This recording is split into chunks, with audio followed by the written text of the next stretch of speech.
Olá, boa noite, tudo bem com vocês? Chegou o grande momento que nós estávamos esperando. Eu confesso que eu estava um pouco ansiosa para este podcast e chegou o momento.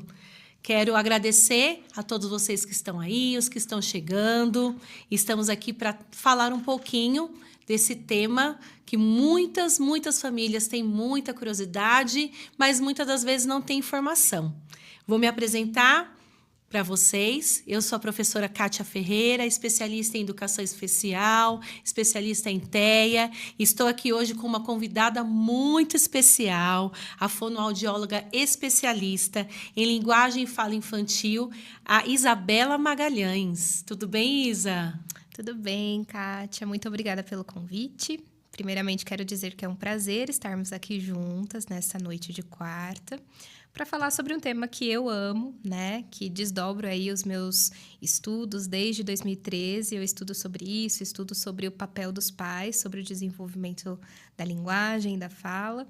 E espero que esse nosso bate-papo hoje venha contribuir bastante com as famílias que venham assistir e possa contribuir também sobre o olhar dos pais, né, a respeito da infância. Isso aí, porque, como todos vocês sabem, que o nosso intuito aqui é divulgar informação, né, trazer para vocês temas que são importantes tanto para quem é somente telespectador e para quem é família, para aqueles que estão aí, né, precisando de um auxílio. Então, esse é o nosso intuito, auxiliar, compartilhar conhecimentos, agregar na vida de todos vocês. Primeiramente, eu quero agradecer ao nosso patrocinador.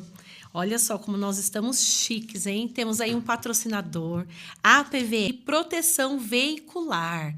Olha só, nós temos aí esse pessoal conosco, pessoal de confiança. A PVS traz aí para vocês uma proteção para o seu veículo. Nós sabemos que hoje em dia não é fácil. Se você não tiver uma proteção para o seu carro, você fica na mão, desprotegido. Não tem como você não ter essa proteção. E para você que se interessar, fique sabendo que toda a contratação feita através do nosso podcast hoje, vamos ter aí um auxílio, nós vamos ter aí um retorno para poder continuar nesse empreendimento de trazer informações para vocês. Vou passar aqui o contato do Marcelo Carvalho. O telefone deles, pessoal, é 98238-7393. Procurem pelo Marcelo, fale aí que vocês entraram em contato através do nosso podcast, que vocês vão ter um descontão para todos vocês, hein? Não percam. Não deixe de tirar suas dúvidas, de ver aí o valor, quanto fica, para você proteger o seu carro, seu bem, seu patrimônio, que é tão difícil conquistar e você não pode deixar de estar protegendo. Então, voltando aqui para o nosso bate-papo com a Isa, eu quero falar um pouquinho, né, de como que eu conheci a Isabela. Nós trabalhamos juntas há algum tempo e entrando nessa área aí da questão da divulgação, do trabalho, sempre pensando em temas relacionados à curiosidade das famílias. Eu entrei em contato, consegui encontrar a Isa aí por acaso.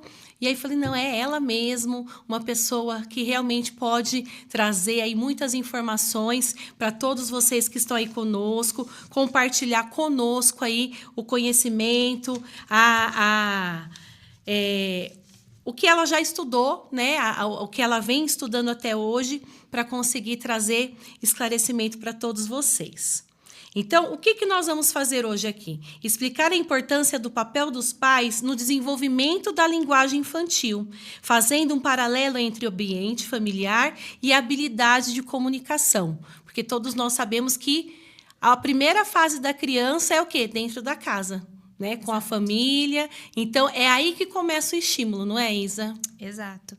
E eu posso compartilhar até uma experiência pessoal, né? Eu acredito que o estudo faz muita diferença, mas nada melhor do que nós colocarmos na prática, né? Termos uma vivência empírica daquilo que nós estudamos, né? E eu vejo um relato muito claro, uma experiência muito clara da vivência pessoal que eu tive com o meu filho, né? O meu filho nasceu no dia 23 de fevereiro de 2020. Ou seja, 15 dias após o seu nascimento, lockdown, pandemia, Covid-19. Uhum. Então, eu me lembro muito bem que o meu filho foi conhecer meus avós, né? Bisavós dele, ele já tinha 1 ano e 6 meses. Então, foi um trabalho muito grande, tanto para mim quanto para o meu marido. Nós, como família, nos desdobramos, né? Considerando toda essa privação de estímulo que ele seria exposto.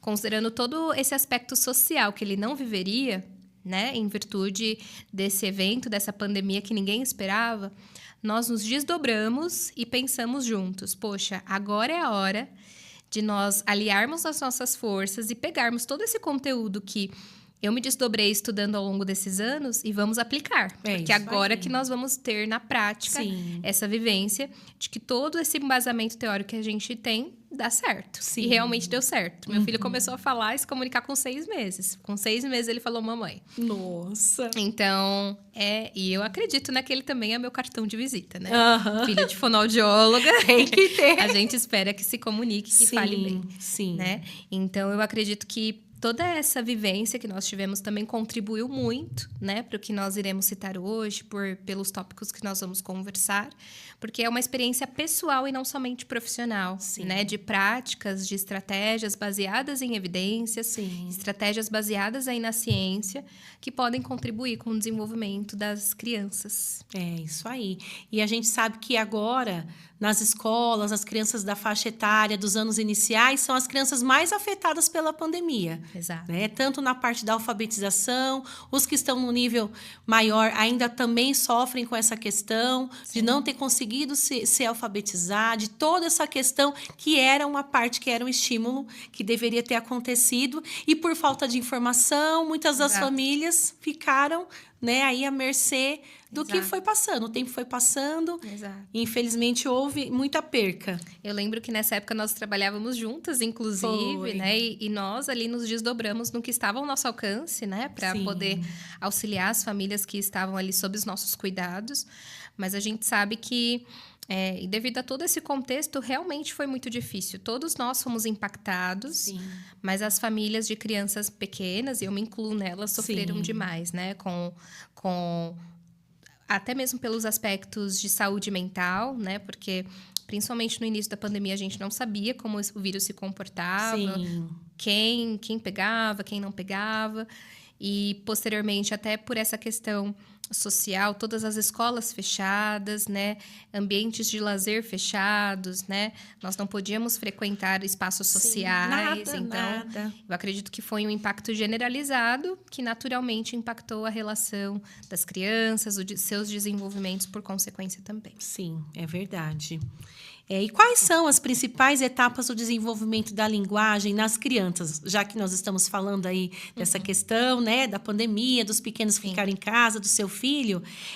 As fases desse desenvolvimento, né? Desde os primeiros sons até as primeiras palavras, as frases, como é que funciona essa parte? Eu gosto sempre de dizer para as famílias que eu acompanho que existe uma grande diferença entre comunicação, linguagem e fala. Né? Então, a comunicação, ela começa a acontecer desde os primeiros meses de vida. E é a comunicação que vai servir de base para que outras habilidades, como a fala, se desenvolvam, né? Então, comunicação basicamente a forma com a qual eu transmito uma ideia, eu transmito uma mensagem com o meu parceiro, independente da forma como essa mensagem vai ser passada. Então, quando a gente está diante do desenvolvimento infantil, uma criança de 1 mês de vida se comunica. Porém, ela não se comunica necessariamente por meio da fala, mas ela se comunica através do choro, ela se comunica através do grito, Sim. né? E aí, a partir dos 3 meses de vida, quando a criança já começa a enxergar melhor, ela começa a estabelecer o contato visual, que é uma forma muito eficiente de comunicação também. Sim. Né? E aquele choro, ele passa a se diferenciar. A criança passa a chorar de uma forma diferente, por exemplo, quando ela está com fome, e chorar de uma forma diferente quando ela está com dor, por exemplo. Sim. Né? E é muito comum a gente ouvir até os relatos da própria família, quando a criança está com cólica, por exemplo. Puxa, nossa, é um choro muito sentido, as famílias relatam, né? Então, nos primeiros meses de vida, né, dentro dos 3 primeiros meses de vida, a comunicação se dá principalmente dessa forma, através do contato visual e pelo choro.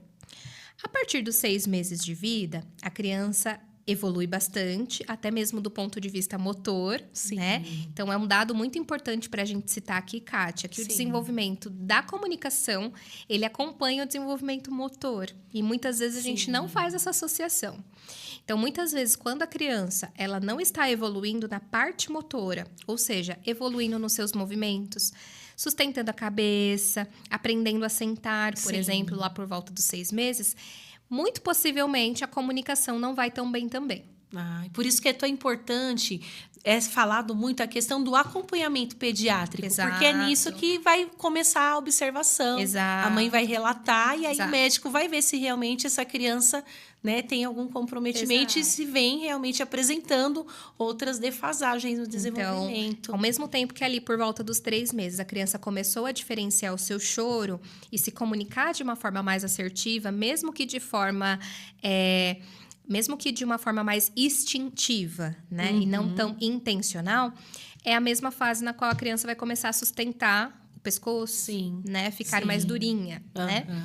E ali, por volta dos 6 meses, nós temos um marco importante também. A criança vai começar a balbuciar, emitir alguns sons variados e, ao mesmo tempo, a criança vai começar a sentar. E, ao mesmo tempo, vai começar a introdução alimentar. Então, veja só. Com 6 meses, a criança começa a produzir sons variados, ao mesmo tempo que ela começa a ser exposta a novos estímulos na sua boca. E, ao mesmo tempo que ela começa a sentar. Então, a criança vai evoluindo. Por volta dos 6 meses de vida, os sons que a criança começa a emitir são mais tentativas ali de comunicação. Então, não dá pra gente diferenciar ali tanto as sílabas, tanto as palavras que a criança começa a exprimir. Então, fica... A criança vai fazendo várias tentativas, né, de produção de sons. E ali, por volta dos 9, 10 meses, a criança começa a produzir efetivamente balbucios, que são treinos ali de palavras que já existem. Então, papai começa papá, mamã, dadá, tetê. Ali começa o balbucio.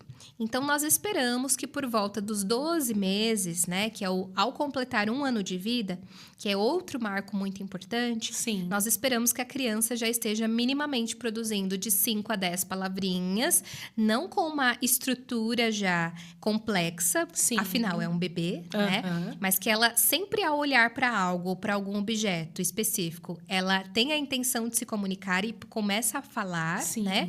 Ao mesmo tempo que começa a andar. Aí já é outra fase. Exato. Então, é muito importante que a família tenha esse olhar, né, integrado a respeito do desenvolvimento. Puxa, com 1 ano, meu filho não tenta minimamente andar com apoio. Ele tá só engatinhando, né? Demonstra certa preguiça. Nós precisamos ter um olhar diferenciado também para como que está a comunicação dessa criança. Ele está tentando falar alguma palavrinha? Ou se fazer entendido, utilizando gestos para se comunicar? Porque uma criança de 7, 8 meses já também utiliza gestos para se comunicar. É uma criança que já aponta, é uma criança que já tem condições de dar tchau. Né? Ela já tem a intenção daquilo que ela quer comunicar. Já tem intenção gestos. de se comunicar. Isso aí. Então, esse marco do 1º ano de vida é um marco muito importante. Porque ao longo do 1º ano de vida, a criança ela vai desenvolver toda a base, né, que vai servir de suporte para a comunicação falada. Né? Então, ali a criança ela vai desenvolver a competência de olhar nos olhos, para observar o modelo da boca da família, da boca dos pais, para depois replicar. A criança ela vai desenvolver habilidades de se comunicar não somente por meio da fala, mas através de outras formas de comunicação, que é pelo meio gestual. E todo esse contexto vai servir de base para que a fala se desenvolva. Né? Então, muitas famílias, muitas vezes, chegam até mim, que sou fonoaudióloga infantil, e perguntam, puxa, Isabela, mas o meu filho tem 3 anos e não fala. Me dá estratégias de ensino de fala? Eu posso até dar, mas a partir de uma avaliação, na grande maioria das vezes, o que a gente identifica é que essa base não está bem estabelecida.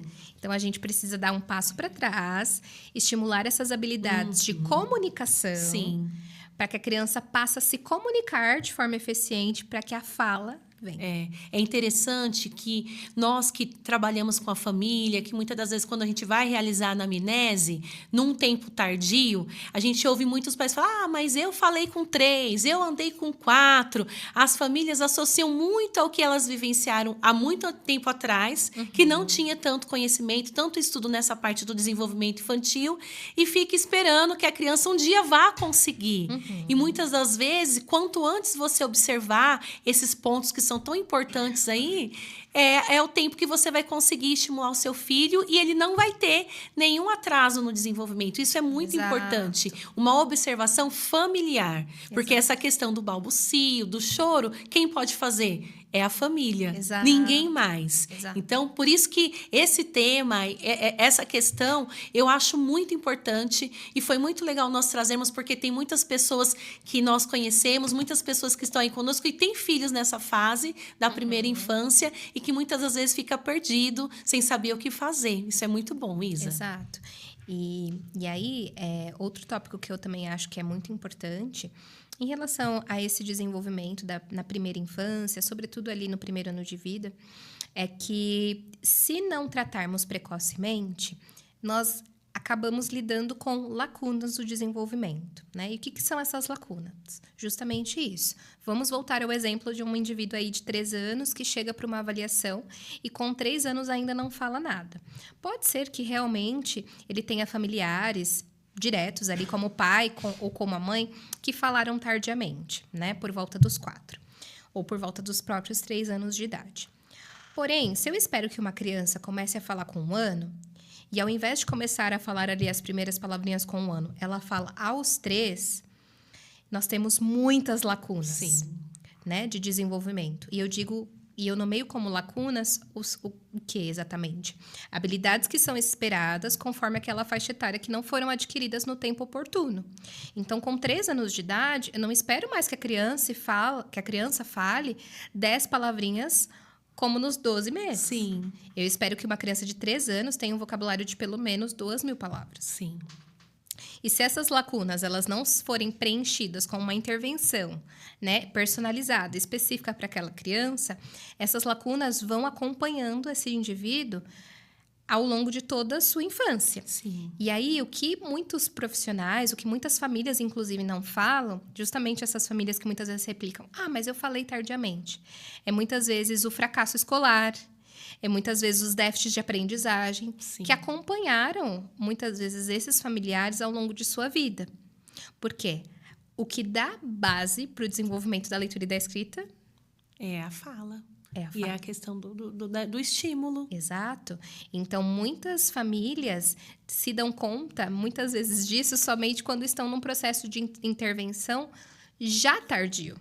Porque se percebem. Sim. Puxa, mas realmente... Eu falei aos 4 anos e tive muitas dificuldades escolares no meu primeiro ano do ensino fundamental, que antigamente era a primeira série ou no prézinho, que já era na etapa inicial de alfabetização. Muito possivelmente por ter um transtorno de linguagem, de fala associado, uma falta de estímulo adequado, que o acompanhou ali durante toda a sua jornada acadêmica.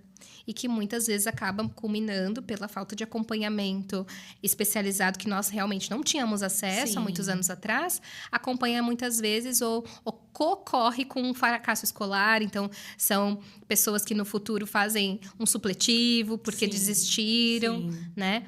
Mas isso não é falado. Então, a gente precisa ressaltar a importância de uma intervenção precoce, o quanto antes possível. Realmente, eu sou uma profissional que eu não valido, eu não reforço esse comportamento de muitas vezes falar, espera só mais um pouco, cada criança tem seu tempo, é preguiça. Não, né? Eu acho que comunicar é uma necessidade. E é muito difícil a gente ter preguiça diante de uma necessidade. Sim. Comer é uma necessidade. Sim. Eu nunca vi ninguém falando que o indivíduo tem preguiça de comer. É uma necessidade básica. Precisa. Né? A gente precisa. Da espécie humana, né? O hábito e esse instinto de se comunicar. Sim. Então, se a criança não se comunicar ou não for ensinada a se comunicar de uma forma eficiente, ela vai recorrer a outros meios, né? E nem sempre esses outros meios são meios eficientes de comunicação. Então, após os 12 meses, a criança ela vai continuar aprimorando o seu desenvolvimento motor. Então, ela vai começar a andar sem apoio, ela vai começar a realizar e efetuar movimentos mais complexos e, da mesma forma, o seu vocabulário ali no primeiro ano de vida vai se expandir. Por volta ali dos 2 anos de idade, aos 24 meses, acontece um fenômeno que nós chamamos de explosão lexical. Então, uma criança que antes falava apenas algumas palavrinhas soltas, ela vai começar a produzir e combinar uma palavra a outra. Então, ao invés de falar só mamãe, ela vai falar mamãe, dá? Ao invés de só pedir pelo tetê, ela vai começar a falar quer tetê. Então, ali por volta dos 2 aninhos, começa um fenômeno que nós chamamos de justaposição de palavras. Então, a criança começa a produzir 2 palavras em conjunto e formar pequenas frases, aí composta por 2 itens. E essa explosão lexical acontece justamente porque a criança vai começar a produzir palavrinhas novas que ela aprende naturalmente no ambiente. Então, é esperado que uma criança de 2 anos de idade produza pelo menos 200 palavras. Mas o que a gente observa na prática, no desenvolvimento típico, é que crianças de 2 anos de idade produzam muito mais que isso. Sim, com na certeza. prática, elas produzem muito mais do que isso.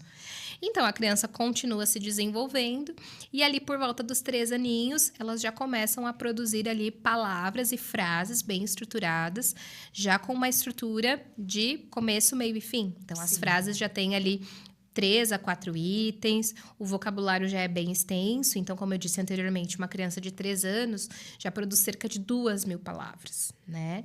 E formando frases quase de igual para igual com o adulto, mas ainda com alguns erros de sons, né? Então, uma criança de 3 anos, ela pode não produzir de forma efetiva, por exemplo, chocolate, mas ela pode falar cocoiate. E é esperado que nessa faixa etária... acha fofo, bonitinho. Exato, e é esperado que nessa faixa etária ela não domine ainda todos os sons do português brasileiro. Pode ter ainda alguns déficits de produção e articulação dos sons.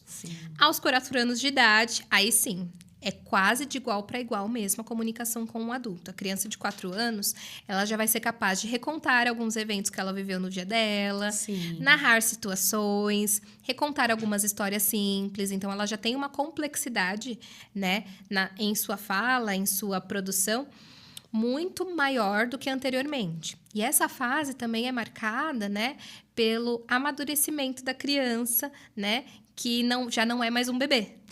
Né? Que já está vivenciando ali a infância propriamente dito, já é uma criança. Então, a gente observa que as brincadeiras nessa faixa etária já estão mais complexas, né? Crianças de 4 aninhos já gostam de desenvolver o pensamento, né? Imaginativo, né? A criança se interessa muito pela imaginação, pelo criar, pelo brincar mais complexo também. E acompanhando o brincar e acompanhando também esse desenvolvimento da brincadeira, do lúdico, vem também uma brincadeira mais complexa, ao mesmo tempo que uma comunicação mais complexa. Então, a gente observa isso de uma forma muito significativa. E para encerrar a primeira infância, a fase dos 5 anos é uma fase na qual a criança elimina todos esses processos de simplificação da fala. É a fase que nós esperamos que a criança produza corretamente todos os sons do português brasileiro. Então, muitas mães me perguntam, mas o meu filho de 5 anos, ele fala igual o Cebolinha. Ao invés de falar parede, ele fala palede, ou fala paede. Mas é esperado com 5 anos? Não, com 5 anos, pelos estudos recentes que nós temos, né? Quando me formei, a gente tinha uma métrica de 6 anos e 6 meses. Não mais. Então, os estudos já avançaram. E hoje a gente entende que com 5 anos, a criança tem que ter todos os sons do português brasileiro já bem instalados e já bem utilizados no seu dia a dia. Caso isso não ocorra, é uma atenção que a gente precisa ter. Porque, como já dito anteriormente, caso a gente não intervenha precocemente pensando nos sons da fala, isso pode gerar impacto para o processo de alfabetização que vai começar ali aos 6 anos. Isso aí. Aí vem para o primeiro ano, quando vai iniciar esse processo aí da alfabetização, é onde nós vamos ver o prejuízo. Que essa criança passou, né, por não ter tido todo esse atendimento precocemente. E aí, é o ponto que eu sempre falo, e como citei anteriormente. Se nós não tratamos, a gente fica ali com um déficit, um transtorno específico de fala. E se esse tempo vai passando, a criança não é tratada, o transtorno de fala ele não é eliminado, quando a criança entra no início da sua alfabetização, ela deixa de ter apenas um transtorno de fala e pode ter o risco de desenvolver um transtorno também de aprendizagem. Então, a gente deixa de ter apenas um transtorno e passa a ter 2, né? Então, acaba que nós, profissionais, principalmente, acabamos tendo que lidar com 2 grandes problemas, Sim. que é a fala e a dificuldade de adquirir a linguagem escrita Sim. pelo déficit da base, né? Que é a fala. Olha como é complexo, né?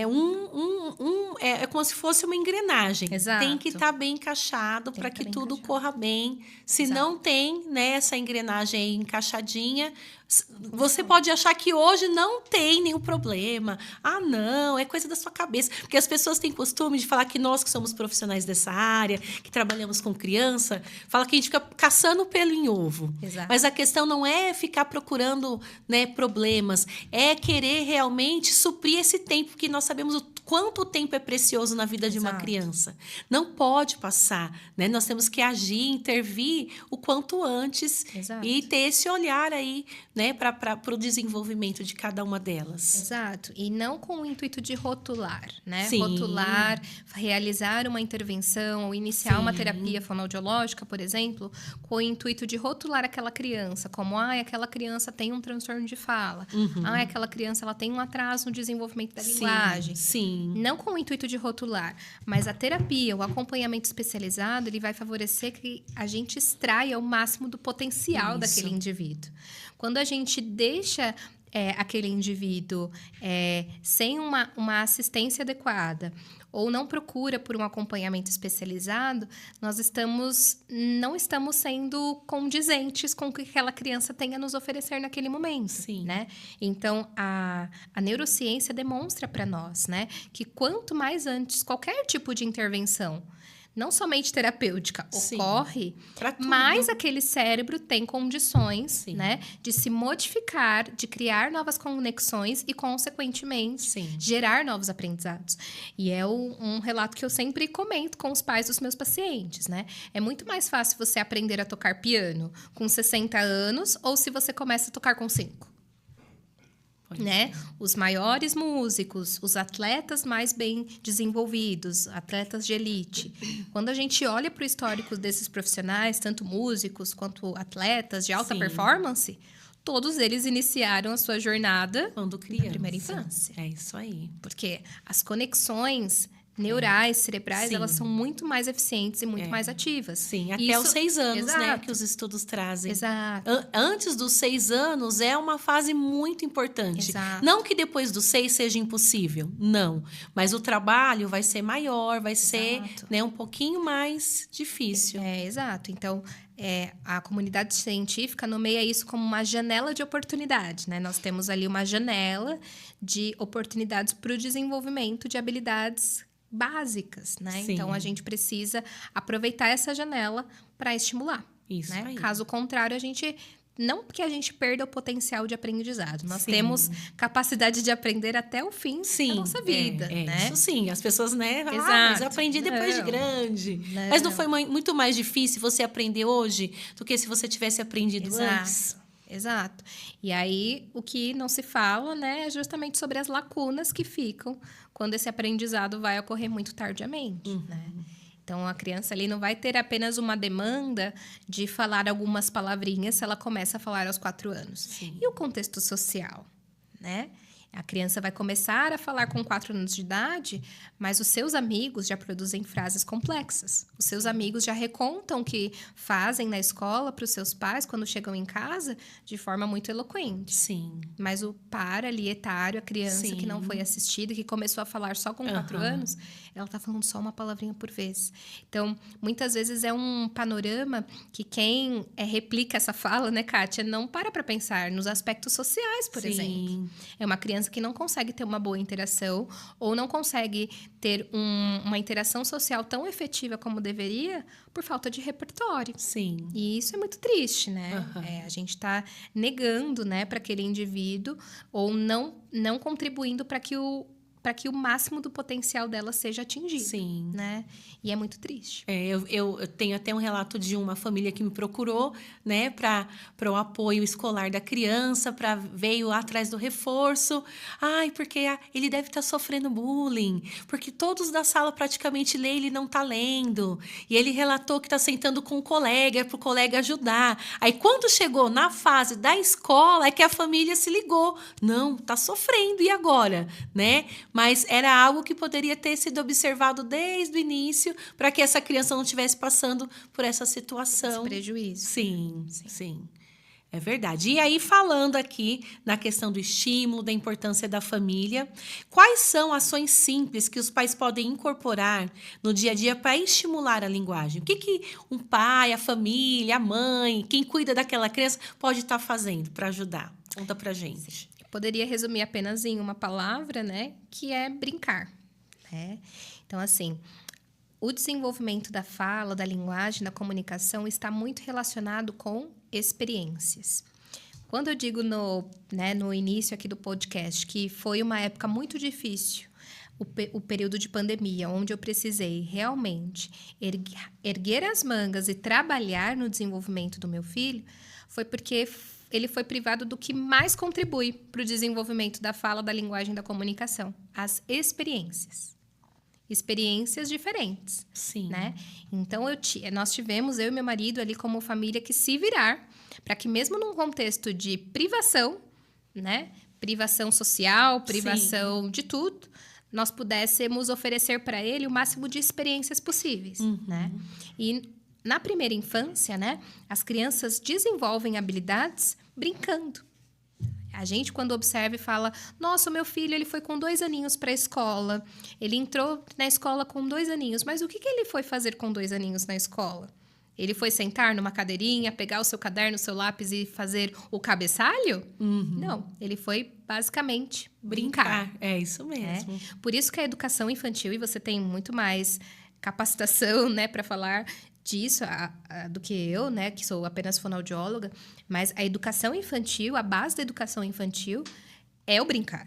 Sim. E o que nós mais observamos atualmente, por isso que muita gente fala, é uma epidemia de atraso de fala, é uma epidemia de crianças que não conseguem se comunicar, justamente porque houve um afastamento dos pais em relação ao brincar, até pelas novas estruturas que a nossa sociedade foi tendo, né? Então, anteriormente, quando a gente pensa ali nos anos 80, os anos 90, nós tínhamos certa liberdade para ter experiências muito diferenciadas, né? E quais eram essas experiências? Não somente uma experiência de brincar ali com um boneco. Às vezes, a gente construía os nossos próprios bonecos, né? E muitas vezes, os nossos bonecos, eles não eram apenas bonecos comuns. Nós estruturávamos e fazíamos tudo. O cabelo era de folhas, né? A boca, os olhos eram de botões, de linha. Então, olha o tipo de experiência que nós vivenciávamos anteriormente, né? Pisávamos descalços no chão, brincávamos na rua, né? Sabíamos resolver problemas sem a mediação sempre dos nossos pais. Então, a gente acabava aprendendo muito facilmente novas palavras, porque tínhamos que nos virar sem ficar dependendo ali do apoio ou do suporte de um adulto. E, obviamente, né, a nossa exposição a telas e eletrônicos era muito menor. Né? Então, eu acredito que esse é um ponto muito importante da gente citar. Ah, Isabela, mas eu assistia e tinha acesso a telas em minha infância. Eu também. Mas qual é a diferença dessa realidade para a nossa realidade atualmente? A realidade é que nós assistíamos apenas TV Cultura. Sim. E os nossos desenhos ou programas de interesse passavam apenas pela manhã. Então, se tivesse algo desinteressante na TV Cultura às 8 da manhã, eu não tinha outras possibilidades. Era só aquilo e acabou. Não tinha muita opção mesmo. Existia ali nos anos 90, né, na minha primeira infância, até TV a cabo, mas assim, era pouquíssimo acessível, pelo menos para minha realidade. Eu não tinha acesso à TV a cabo. Mas não era algo que eu tinha muitas opções, né? Então, se aquele desenho, se aquele programa de TV era desinteressante para mim naquele momento, eu ia brincar. Fazer outra coisa, é isso mesmo. E na grande maioria das vezes, essa era a opção que eu recorria. E que muitos aqui presentes Sim. também recorriam. Então, o que é mais prejudicial atualmente é que as crianças estão expostas a telas e a eletrônicos muito precocemente. O período que elas assistem não é apenas mais um período. Muitas Pode vezes ficar o dia todo assistindo permanecem aquilo. o dia todo. É isso mesmo. O cardápio é vasto. Então, nós temos muitos streamings hoje que passam desenhos e conteúdos e programas infantis a todo tempo. Sim. O acesso é A hora ilimitado. que quiser, tá lá. Onde quiser, É na hora isso que mesmo. quiser. E outra coisa. O cérebro da criança é um cérebro muitíssimo imaturo para processar toda essa informação, né? Porque um desenho, ele não vem apenas com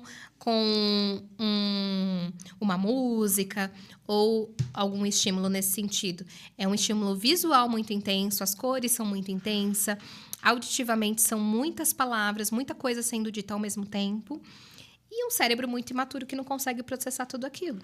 Então, ao invés da criança estar ali olhando nos olhos do seu pai para aprender novas palavras, ele está olhando um desenho que sequer mexe a boca. É. Que nem tem boca, muitas das vezes. Tem uns desenhos que não tem nada. Então, é muito injusto a Sim. gente questionar por que essa criança não está se desenvolvendo. Porque ela não está tendo oportunidades ou estímulos adequados para se desenvolver. Então, o ideal é que, principalmente ali na primeira infância, dos primeiros meses de vida até os 2 anos, que a criança não tenha acesso a telas, Sim. né? E eu, como mãe, né, que trago essa minha experiência, eu digo que é super possível, né? Porque mesmo que nós tenhamos nossas tarefas, né, as nossas atividades ali no dia a dia, que nos impedem muitas vezes de dar uma atenção total e direcionada à nossa criança, a gente pode entretê-la com outros estímulos que sejam diferentes, né, da tela. Sim. Então, principalmente do 0 meses ali até os 12 meses de vida, a criança ela precisa ser muito bombardeada de estímulos de qualidade, né? Então, de estímulos sonoros, então cantar músicas, né? Estabelecer esse contato visual junto com a criança para que ela tenha referência, né, de como se comunicar. Então, sempre que você for falar com o seu filho, favorecer a posição, né? Sim. Porque muitas vezes uma criança de 6 meses de vida, ela não vai conseguir permanecer em pé, ela não vai conseguir ficar em pé, ela vai ficar Sim. sentadinha. E muitas vezes você tá dando uma ordem daqui e ela tá aqui. Ela não tá olhando Não para vai você, ela não tá vendo o seu rosto. Então, muitas vezes adaptar, agachar-se à altura da criança é uma atividade tão simples, mas que se a Sim. gente colocar em prática todos os dias para uma criança que está em desenvolvimento, vai fazer muita diferença. Olhar para sua face vai favorecer com que ela crie mais estratégias para imitar Sim. um comportamento que Sim. o pai está realizando, né? Então, além disso, evitar fazer muitas perguntas, né? É do adulto, é do ser humano. Eu penso que muitas vezes é até uma questão cultural. A gente tem o hábito de ficar fazendo muitas perguntas, Sim. né? Para as Sim. nossas crianças. Então, é muito importante que a gente ajuste a nossa comunicação, né? Fale mais no afirmativo, porque uma criança de 12 meses não tem condição de te responder. Cadê a mamãe? Cadê Né? o papai? Então, E fica muitas- ali, E né? fica ali. Fala pra mim. Mostra a É. vovó. Onde que tá a vovó? Mostra Sim. a vovó pra mamãe. E não há nada mais chato do que você estar ao lado de uma pessoa que só faz perguntas, né? É verdade. Então, não há nada mais chato do que isso. Então, eu sempre faço um comparativo. Já recebeu uma pessoa do IBGE na sua casa? Nossa. Não é nada O mais tempo chato todo que só isso. perguntando, E por que, né? que a gente faz isso com as nossas crianças? E Sim. não paramos de perguntar. Então, mais do que perguntas, crianças em fase de desenvolvimento de fala precisam de modelos. E nada melhor do que a gente oferecer um modelo afirmativo. Ó, a bola. Ao invés de ficar, o que é isso? O que é isso? Conta pra mim, o que é isso que a gente vai jogar? Olha, a gente vai chutar. Fala o nome disso pra mamãe. Ao Ela invés desiste disso, e vai embora. exato. É muito mais fácil uma criança imitar uma palavra por vez do que imitar uma sentença de Sim. 10 palavras. Eu tive uma experiência muito, muito legal, né, com meu filho esse final de semana, porque ele não é falante. E a gente tem treinado bastante e ele ama farofa. E no sábado eu estava lá, nós tínhamos um jantar para ir, eu fiquei de levar farofa e estava lá. E ele fica o tempo todo em cima de mim, querendo me ajudar. Eu, olha aqui, o que, que nós vamos fazer? Farofa. Aí ele ficou me olhando. Aí eu, farofa. Aí comecei como se fosse uma musiquinha, farofa. E ele começou a repetir. Na hora, eu fiquei, meu Deus, ele falou farofa. Então, eu não fiquei, o que é isso? O que tá fazendo? Eu falei assim, olha que delícia, farofa que você gosta. Exato. E comecei a usar aquela palavra, né? Exato. E fui soletrando ali e fui fazendo a musiquinha até que ele soltou a palavra farofa. Exato. Aí eu falei, tá a chave, né? Eu falei, então, eu vou Exatamente. sempre enfatizar a palavra Uma palavra por vez. para poder estimular. Exato. E tá funcionando. Exatamente. Tá é indo isso. aos pouquinhos, mas Essa tá. é a base do desenvolvimento da fala, né? A gente dá uma ênfase não somente para uma palavra por vez, mas para um repertório que vai ser que vai fazer a diferença na vida daquela criança, principalmente para um repertório, para uma palavra-alvo que seja motivadora para aquela criança. Então, muitas vezes, nós pais também, até por uma questão cultural, a gente vai sempre chamar a atenção da criança para elementos, ou para brinquedos, ou para atividades que muitas vezes a gente gosta. Sim. Porque na primeira infância a criança não tem muitas vezes bem estabelecido, principalmente ali quando a criança é novinha, as atividades de preferência. Mas é muito importante que as famílias tenham esse olhar nos primeiros meses e anos de vida. Por que o seu filho realmente gosta? Que brincadeira ele realmente gosta de fazer? Porque muitas vezes esse vai ser o canal de aprendizado. Né? A motivação é a base também do desenvolvimento. Também. Então, se eu estou diante de uma criança, eu tenho um exemplo até prático também. A família ficava incentivando a criança a repetir a palavra pirata. Puxa, que a palavra pirata vai fazer a diferença no desenvolvimento de uma criança de 2 anos? Nunca é uma nem palavra viu que a gente um fala. pirata, nada. Então, vale muitas vezes a pena a gente incentivar essa criança a falar oi, tchau, não, pedir por ajuda. Que muitas vezes, por necessitar de auxílio, é o que desencadeia ali uma situação de frustração por não conseguir comunicar um pedido de ajuda, né? Palavras que nós dizemos que são palavras funcionais, um vocabulário que seja funcional. Onde a criança ali, o indivíduo, ele possa replicar aquele aprendizado no cotidiano, né? Em diferentes ambientes, com diferentes pessoas. Sim. Porque senão fica um vocabulário muito restrito, né? E pouco motivador para aquele indivíduo. É verdade. Então, ó, vocês viram aí, são estímulos que você não vai ter gasto. É algo que você vai colocar aí na sua prática do dia a dia e você vai ter muitos resultados com isso.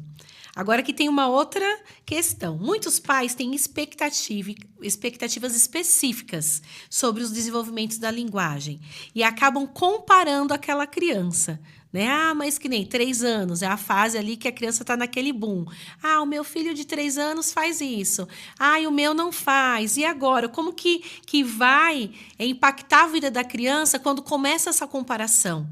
Né? Ou então, às vezes, até na fase escolar. Né? As mães, elas começam a conversar, até mesmo vai numa reunião, e aí começa aquela comparação. No que isso pode trazer um impacto na vida da criança? Eu gosto muito de fazer um paralelo, quando nós falamos em comparação, quando nós paramos para olhar sobre o outro lado, né? Quando a gente muda o nosso foco. Se eu chegasse aqui hoje, Kátia, e falasse assim, Kátia, eu vou sentar você ao lado de uma mulher que tem a mesma idade que você e vou começar a comparar vocês duas. Kátia, você tem o cabelo assim. Você não tem, você é diferente. Kátia, você fala dessa forma. Você não, você fala de outro jeito.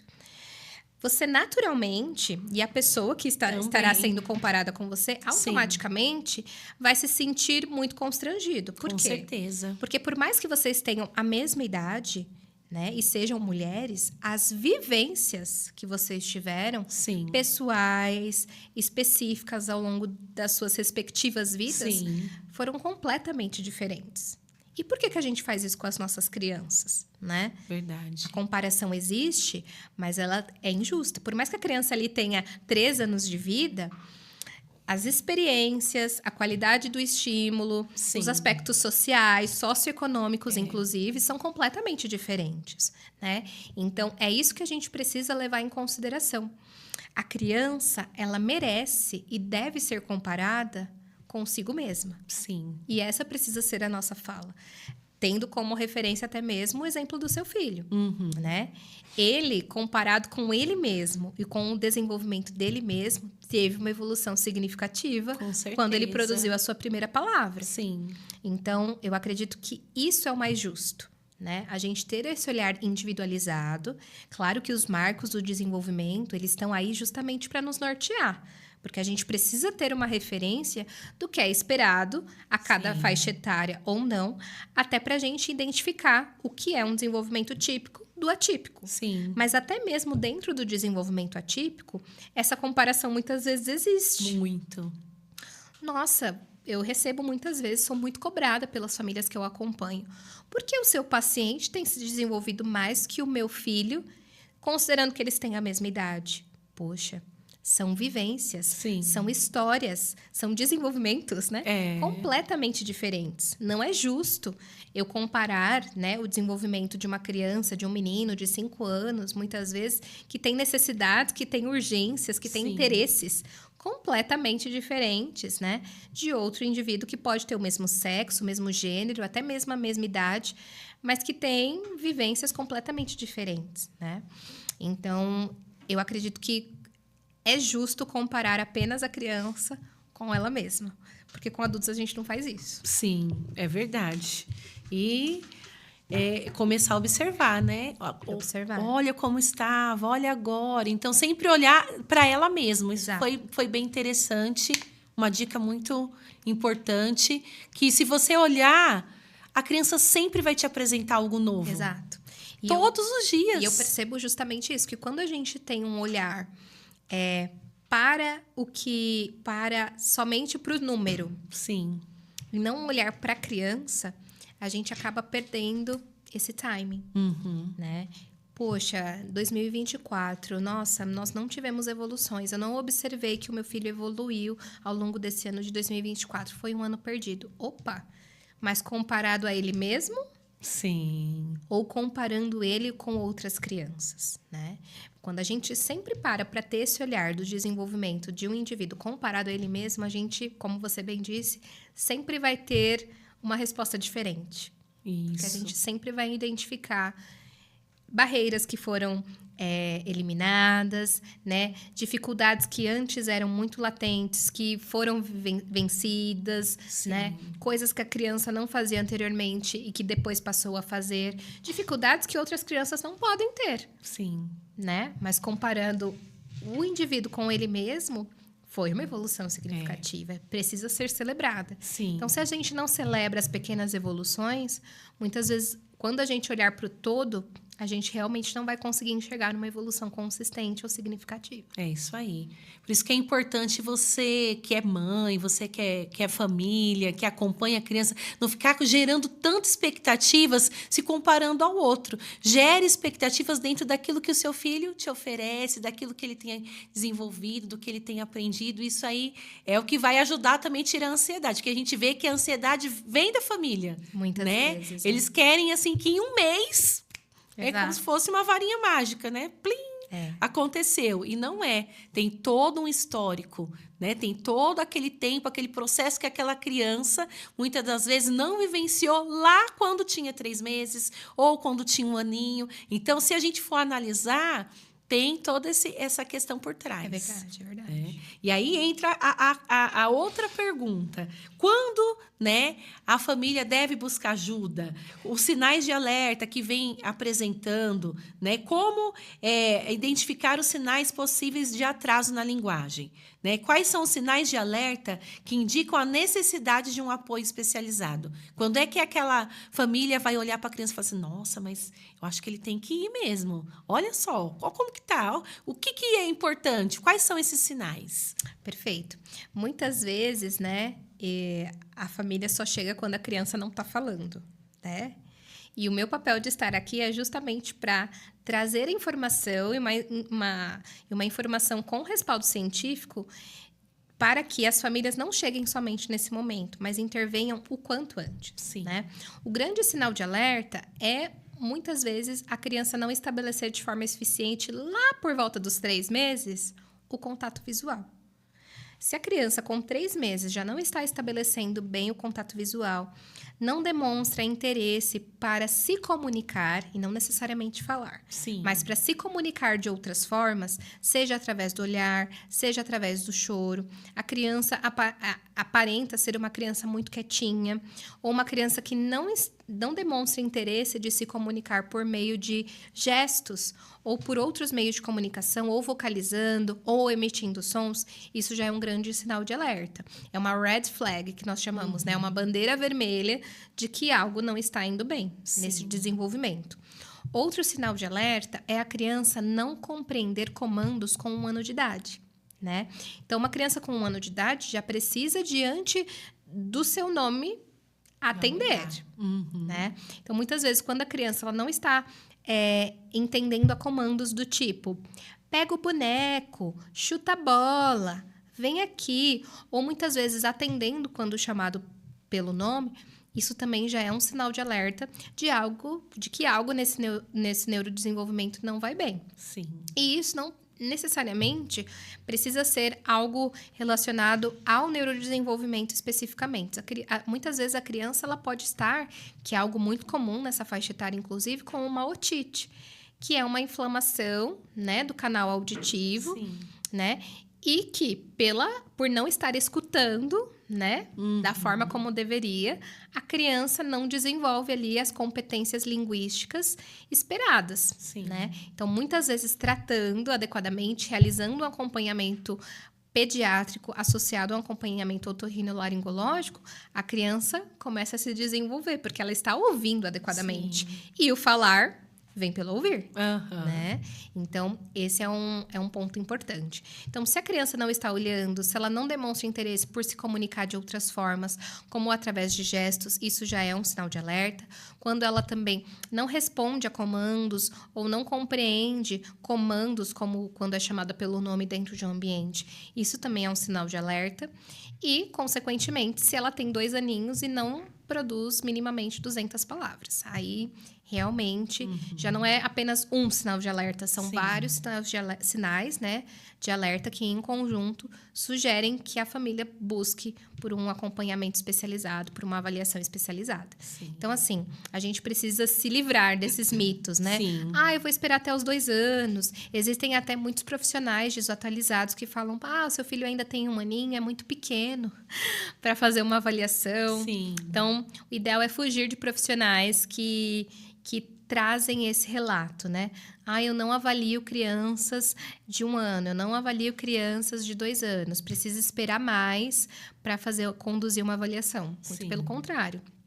Nós temos protocolos de avaliação, nós temos testes padronizados que conseguem identificar atraso no neurodesenvolvimento a partir de 6 meses. Então, é por esses profissionais que a gente precisa buscar. Sim. Que realmente, né, estão ali dispostos realmente a auxiliar, né, Exato. no desenvolvimento daquela criança.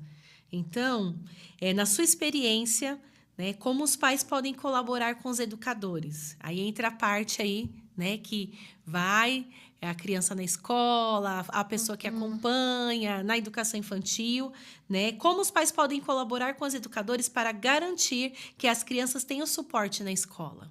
Perfeito. Eu acredito que o diálogo, né? Eu acredito que o diálogo, ele é fundamental nesse processo, porque convenhamos que ninguém faz nada sozinho. Sim. Né? Então, a criança, ela precisa e merece que a sua família tenha esse olhar holístico, né? Esse olhar integrado sobre os diferentes contextos que ela frequenta, sobre os diferentes ambientes na qual ela está inserida. Sim. E esse diálogo com o professor, ele é muito importante, né?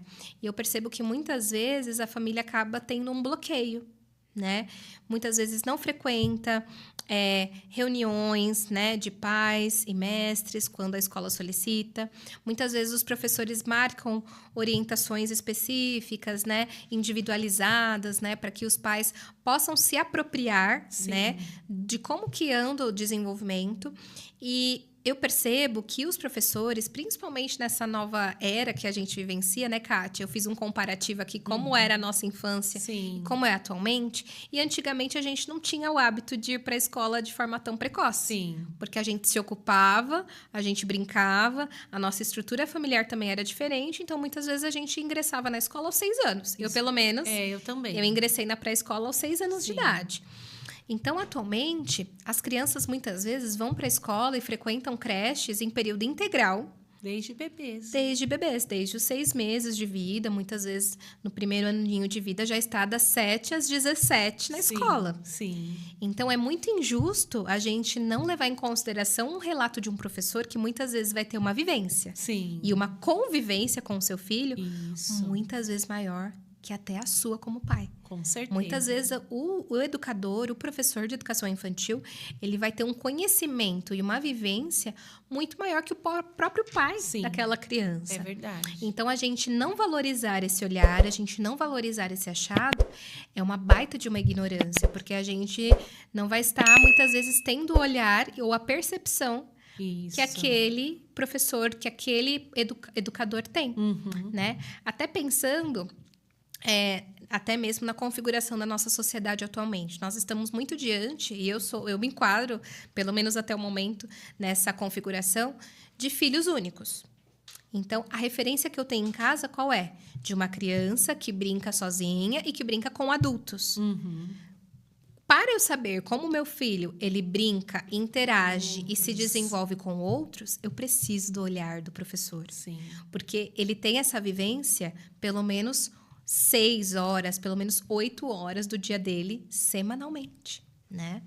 Então, para responder essa pergunta é muito simples, né? Os pais podem ajudar o desenvolvimento do seu filho escolar e apoiar o seu desenvolvimento, Sim. olhando e tendo o olhar que o educador traz nessas reuniões, muitas vezes nesses diálogos, e não simplesmente ignorá-lo. Né? E o que assim, eu que tô já do outro lado, como professora, em escola e tudo mais, quando você chama uma família para ter esse diálogo e conversar, muitos dos pais acham que é uma comparação. Já ouvi Exato. muito essa fala. Então você está comparando meu filho com um amigo dele. Não é a questão da comparação. É a questão que nós entramos na fase do desenvolvimento, né? Nós estudamos isso, nós sempre ficamos batendo na tecla, né? Quais são as fases, o que precisa estar fazendo, isso. Nós estudamos muito sobre isso e nós conseguimos meio que observar e detectar se realmente aquela criança está dentro daquela fase, se está agindo corretamente para aquilo. Não é comparação aos outros, é porque nós olhamos sempre com o olhar nas fases do desenvolvimento. É verdade. É isso e muitos mesmo. dos pais acham que é uma comparação e não é. Não é. E aí, o professor, ele tá tendo uma visão diferente, sobre um olhar diferente que muitas vezes a família está enxergando. Sim. Então, é o professor que está vendo que aquela criança não está conseguindo se integrar ao grupo. É o professor, muitas vezes, que está vendo que aquela criança ela não está conseguindo seguir, né? Ou fazer a mesma trajetória que o grupo está fazendo. Sim. Sendo que cada um pertencente a esse grupo está se desenvolvendo sobre uma perspectiva também diferente, de uma forma individual. Mas é o professor que está tendo esse panorama, essa visão. E muitas vezes, quando apresenta essa perspectiva, a família se sente confrontada ou se sente invadida, né? E assume uma posição defensiva, né? Mas eu acredito que esse olhar ele é muito precioso e, como eu disse anteriormente, ninguém faz nada sozinho. Então, quando a gente faz uma parceria entre família, escola e, quando necessário, um profissional de saúde, um terapeuta, né? Um profissional fonoaudiólogo, neuropediatra, ou fisioterapeuta, ou psicólogo, raramente essa parceria dá errado. Sim. Muitas vezes essa parceria, ou na grande maioria das vezes, essa parceria gera muito bom fruto. Tudo contribui, né, para as contribui. crianças. E agora nós vamos aqui, né, falar sobre dicas práticas, recursos, né, que os pais devem fazer, né? Às vezes você tem uma dica aí e fala, ai, nossa, nunca pensei nisso. Às vezes são coisas simples que a gente nunca parou para pensar, né? E eu gostaria que você falasse aí para quem está nos vendo sobre essas dicas, o que a gente consegue estar fazendo em casa aí com eles. Perfeito. Eu acredito que, assim, se realmente, né, o contexto familiar específico ali daquela família não inclui não oferecer telas, né? O que a gente pode fazer? A gente pode apresentar para crianças realmente músicas, né, que estejam ali adequadas à sua faixa etária. A gente pode apresentar músicas que contenham muitas vezes vocabulários que sejam relevantes para aquela faixa etária.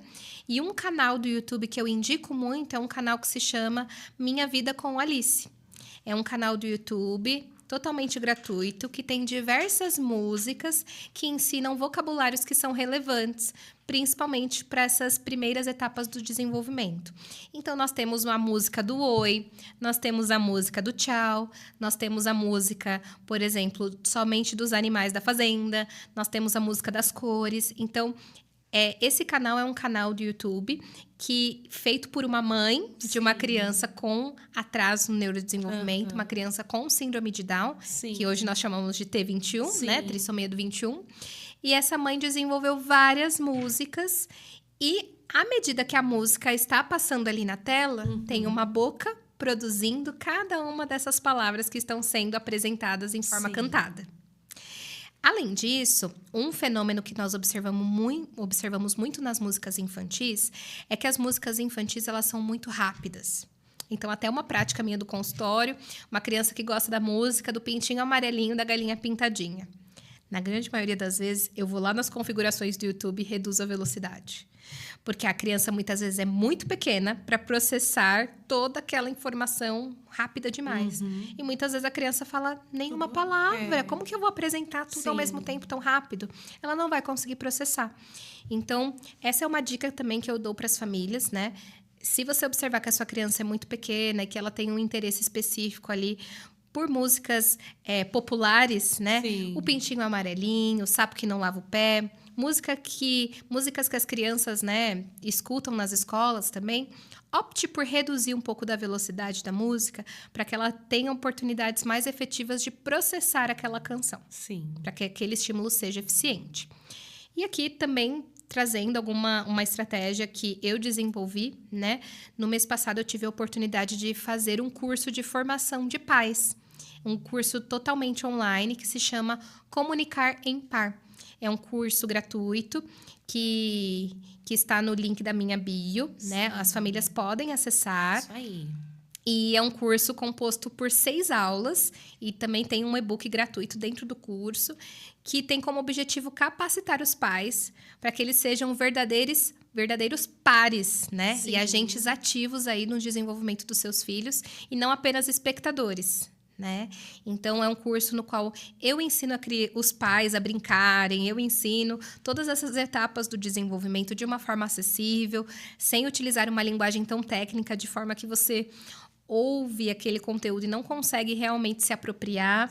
E nesse curso, eu ensino um pouco sobre os marcos de desenvolvimento, estratégias práticas também que podem ser aplicadas em casa, de forma acessível, de forma condizente à realidade das famílias atuais. Eu acredito que a gente precisa se adaptar ao novo também. E é um curso que está lá disponível, de forma acessível, que as famílias podem acessar e também aprender. Tá bom? Isso aí, ó. Para você que quer saber mais, que quer se aprimorar, realmente, não, agora eu vou, né, assumir esse papel aí de ser o protagonista aí no desenvolvimento da fala do seu filho.